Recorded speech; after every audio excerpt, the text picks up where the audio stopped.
देखिए टोंक के अंदर घटना होती है।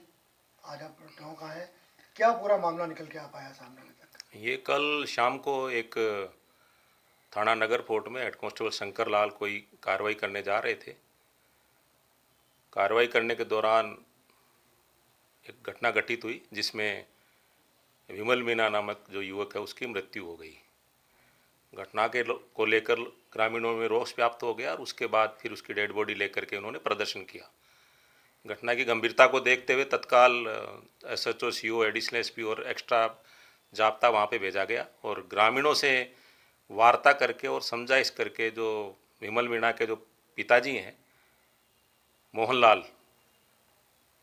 उनकी रिपोर्ट पर 302 हत्या और SC/ST एक्ट का प्रकरण दर्ज किया गया है, जिसका अनुसंधान सीओ SC/ST सेल द्वारा एडिशनल एसपी हेडक्वार्टर के निकट पर्यवेक्षण में किया जाएगा। और ये नामजद रिपोर्ट इन्होंने दी है पुलिसकर्मियों के खिलाफ और दोनों का निलंबन की मांग थी तो निलंबन कर दिया गया और घटना की जो एक प्रशासनिक जांच की जाएगी, इसमें जो भी लापरवाही सामने आएगी उसमें हम कार्रवाई करेंगे और मृतक की डेड बॉडी का पोस्टमार्टम करा के सब परिजनों को सौंप दिया गया है, जिसका दाह संस्कार किया जा रहा है। और ऐसी घटना न हो इसके लिए और प्रयास किए जाएं पुलिस को और इसमें गंभीरता अपनाने की आवश्यकता है। इस तरह के प्रकरणों में पहले भी लंबे समय तक एक प्रकरण दर्ज हुआ था 2017-18 में, 18 की बात है, तो पहले ऐसी घटना हो चुकी, तो इसमें कहाँ का लापरवाही रही इसकी हम बड़ी गंभीरता से जांच कराएंगे और मृतक के जो वारिशान हैं उनके मुआवजे की और प्रकरण की सभी जो उनके विषय थे उनको सहानुभूतिक विचार करके और एक समझौता उनमें हो गया था, दाह संस्कार मृतक का किया जा रहा है। देखिए आज जो गांव था सतवाड़ा, वहाँ पर पुलिस के ऊपर भी पथराव हुआ, लोगों में नाराजगी देखने को मिली।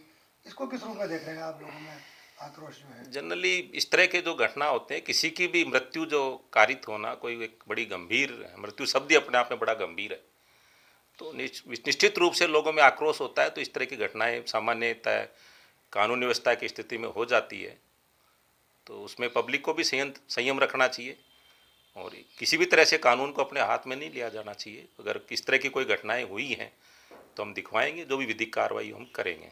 सर, अजमेर संभाग में विजयनगर की जो घटना हुई, जो जिस तरह का एक लव जिहाद कह सकते हैं या रेप कांड जो कह सकते हैं, नहीं ऐसा नहीं ऐसा इसमें या आप जो शब्द यूज कर रहे हैं उसमें जो जो उचित नहीं है। इसमें कोई इस तरह का जो सेकंड जो शब्द आपने काम में लिया वो उचित नहीं है। इस घटना में लेके कुछ हमारे पास इनपुट आया था, उसे प्रकरण दर्ज करके और मामला अभी अंडर इन्वेस्टिगेशन है। लेकिन जो जो भी इसमें जो मोबाइल बच्चियों को दिए, मोबाइल प्रोवाइड कराया या किसी ने कैफ़े में कहीं बैठे जहाँ जहाँ पानी पिलाया, जो जो जिसकी बदमाशी उसके लेवल पे जितने भी जो अभियुक्त बनते हैं वो सारे हमने इसमें गिरफ्तार कर लिए और उसका मामले का वैसे ही पटाक्षेप हो गया। और कल इस घटना को लेकर के कुछ संगठनों के लोग मेरे कार्यालय में मिले थे और उन्होंने कार्यालय में आकर के और पुलिस की जो त्वरित कार्रवाई थी उसके लिए उन्होंने साधुवाद, धन्यवाद ज्ञापित किया कि इतनी कम समय में वो तत्काल सभी मुलजिमों को राउंड अप करके और प्रभावी कार्रवाई जो हमने पुलिस ने की है। बच्चियों में सुरक्षा की भावना जागे, पुलिस के प्रति विश्वास जागे। क्या अपील करना चाहेंगे कि जब भी इस तरह की दिक्कतें आती हैं तो वो पुलिस के पास जाएं? इसमें मैं एक बात कहना चाहूँगा कि हर घर में जाकर, हर घर में घुस कर के किसी परिवार को या किसी बच्चों को संभालने का काम अकेला पुलिस का नहीं है। हमारे घर में बच्चा क्या कर रहा है, हमारा छोटा बच्चा क्या कर रहा है, किस तरह की संगत में है, वो उदास क्यों नहीं है, खाना क्यों नहीं खा रहा, पढ़ाई में मन क्यों नहीं लग रहा, ये काम हमारे परिजनों का भी है। जो हमारे पुराने संयुक्त परिवार होते थे तो उन चीज़ों से पता लगता था। हर चीज़ को हर घर में जा कर के पुलिस, इसमें आमजन को भी इसमें देखना चाहिए कि पिछले दिनों अभी एक सेमिनार की थी हमने, मतलब वेबिनार की थी, उसमें 15,000 से अधिक लोग जुड़े थे। तो उसमें भी हमने ये कहा था कि साइबर फ्रॉड हो या अन्य कोई क्राइम हो वो अकेला पुलिस का काम नहीं है, इसमें आमजन की, आप लोगों की भागीदारी बहुत महत्वपूर्ण है।